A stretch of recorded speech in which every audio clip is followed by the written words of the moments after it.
Hello my dear aspirants. Today एक बहुत important अभी मीटिंग हमारे न्यू दिल्ली में होल्ड की गई है और उसके बारे में आपको जानना बहुत इंपॉर्टेंट है। 24th world sustainable development summit 2025 जो अभी न्यू दिल्ली में ऑर्गेनाइज की गई और वहाँ पर कंक्लूड हुई है, तो उसके बारे में जान लीजिए। 24th है world sustainable development summit concluded in Delhi 7 मार्च को। The World Sustainable Development Summit, which claims to be the only independently convened international summit on sustainable development and environment in the global south, was held in New Delhi from 5 to 7 March 2025. 5 से 7 मार्च तक इसका किया गया। The summit provides a platform for thought leaders, heads of state and government, scholars, corporates, youth groups, and civil society to discuss issues related to sustainable development and climate change and suggest innovations and solutions. माने जितनी भी समस्याएं हैं वो चाहे sustainable development climate change से, और उसके लिए इनोवेशंस एंड सॉल्यूशंस लाना इसका मकसद होता है। और इसमें सारे देश के हेड्स हों, चाहे यूथ्स हों, कोई भी लीडर हों, सब इसमें शामिल होते हैं। This year the prime minister of Guyana brigadier Mark Philip, Brazil's minister of environment and climate change Marina Silva and other experts from the field of environment attended the meeting. इन सब लोगों ने मीटिंग को attend किया। Guyana के prime minister ने, Brazil के environment and climate minister ने। अब global south and sustainable development, इनको पहले समझ लीजिए। Global south and sustainable development, अक्सर ये शब्द आते रहते हैं। ग्लोबल शब्द, ग्लोबल साउथ माने जिसको कहते हैं दक्षिण ध्रुव। देखिए, ज्योग्राफी में जो ध्रुव है उससे नहीं लेना, नॉर्थ पोल और साउथ पोल, उससे नहीं रिलेटेड है ये। कुछ टर्म आते हैं बट उतने ये मतलब ये जियोग्राफिकल टर्म नहीं है, ये पॉलिटिकल टर्म है, ये याद रखना है आपको।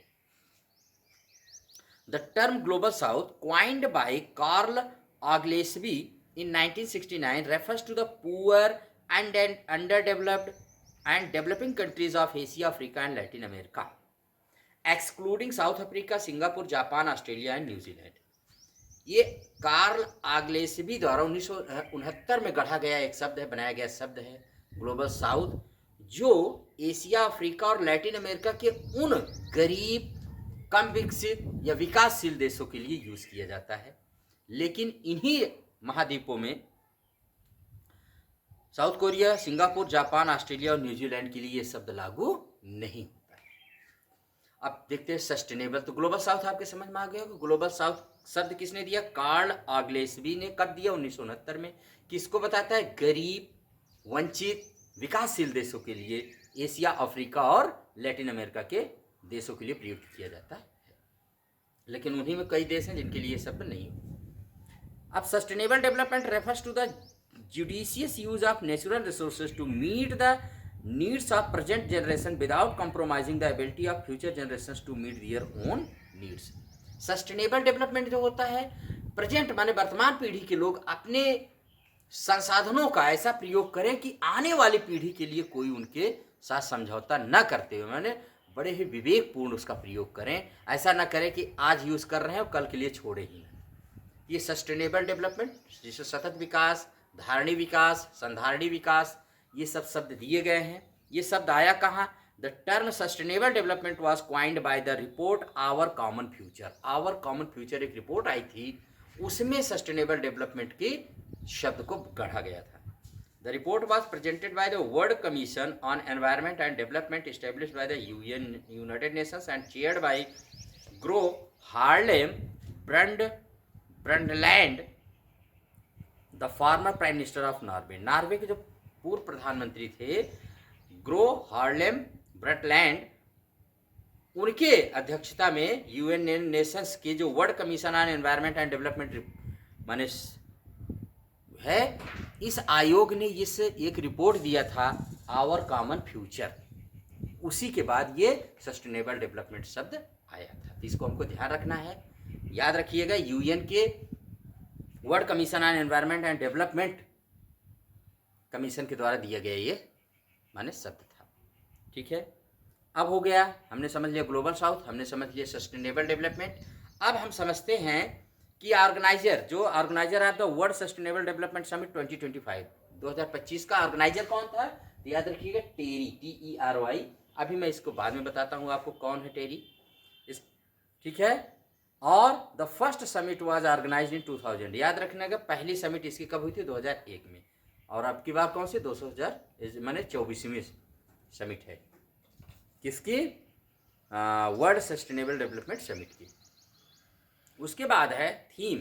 तो थीम क्या रही है? तो थीम याद कर लीजिएगा, इसकी थीम रही है partnerships for accelerating sustainable development and climate solutions.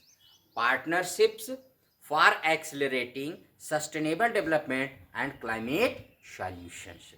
अब आते हैं हम लोग देखते हैं टेरी के बारे में। हाँ, इसका इनाग्रेशन किसने किया था? जिसका इनाग्रेशन किया था हमारे यहाँ के union minister of environment, forest and climate change. Union minister of environment, forest and climate change Bhupendra Yadav ji ने। ठीक है, इसको याद रखिएगा। 24th world sustainable development summit का उद्घाटन उन्होंने किया था। इसको ऑर्गेनाइज किया था टेरी ने। और इसकी थीम मैंने आपको बता ही दिया है। इसमें ग्लोबल साउथ और सस्टेनेबल डेवलपमेंट दोनों की मीनिंग मैंने आपको बताया। टेरी के बारे में थोड़ा सा जान लीजिए। टेरी का पहले फुल फॉर्म जान लीजिए। हाँ, टेरी का फुल फॉर्म है the energy and resources institute. The energy and resources institute, जो सेटअप किया गया था by the Tata energy and resources institute in 1974। 1974 में Tata energy and resources institute के द्वारा टेरी की स्थापना की गई थी। It is a non governmental organisation, यानी एनजीओ है। Registered under societies registration act of 1860। 1860 के सोसाइटीज रजिस्टर एक्ट में ये रजिस्टर्ड है।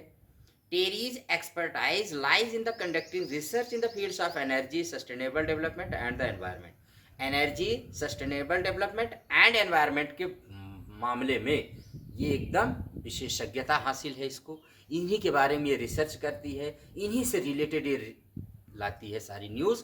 कौन से? Energy, sustainable development and environment. It aims to serve as innovators and agents of change to enable policies and practices for an equitable and sustainable future through conservation and efficient use of energy and other resources.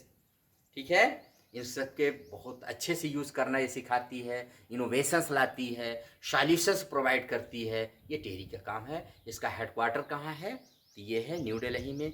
1974 में इसकी स्थापना हुई थी। किसने किया था? Tata energy and resources institute ने। और इसी ने अभी ऑर्गेनाइज किया है 24th world sustainable development summit 2025 new Delhi में।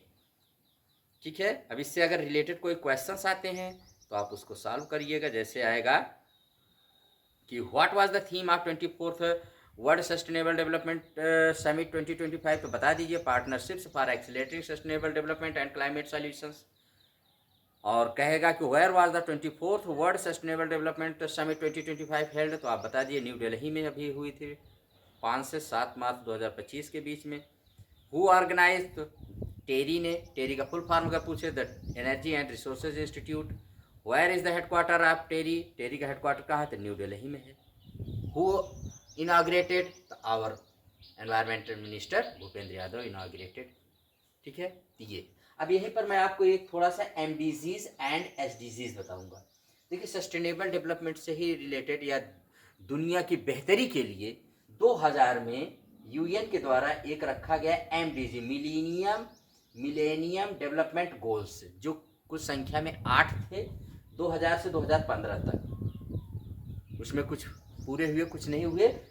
2015 के बाद से एमडीजी मैंने मिलेनियम डेवलपमेंट गोल्स जो 8 संख्या में थे उनको एसडीजी में रिप्लेस कर दिया गया, मैंने बदल दिया गया, चेंज कर दिया गया। उसका सस्टेनेबल डेवलपमेंट गोल्स रखा गया 15 वर्षों के लिए। वो भी थे शुरू से 2000 से 2015 तक। ये 2016 से 2030 तक के लिए एसडीजीज हैं। ये इनके नंबर ऑफ गोल्स कितने? 17 हैं। एसडीजीज में नंबर ऑफ गोल्स 17 है, एमडीजीज में नंबर ऑफ गोल्स 8 थे। ठीक है, दोनों की समयावधि 15 वर्ष की। दोनों का लक्ष्य आप देखेंगे जीरो हंगर, जीरो पावर्टी। कहीं ना कहीं पावर्टी से, हंगरी से दुनिया में जितनी प्रकार की व्याप्त बड़ी बड़ी समस्याएं हैं उनको समाप्त करने के लिए दोनों गोल्स लाए गए थे। आप इसको जानते रहिए। एसडीजीज अभी चल रहा, बहुत इंपॉर्टेंट है।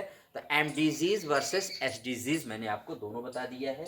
सहस्त्राब्दी गोल क्या थे और सतत विकास के गोल्स कितने हैं, तो इसको याद रखिएगा। और इसी के साथ इस क्लास को यहीं पर बंद करते हैं। अगर आपको ये पसंद आए तो आप इसको लाइक शेयर और सब्सक्राइब करिएगा। I have told you everything. ठीक है, थैंक यू वेरी मच।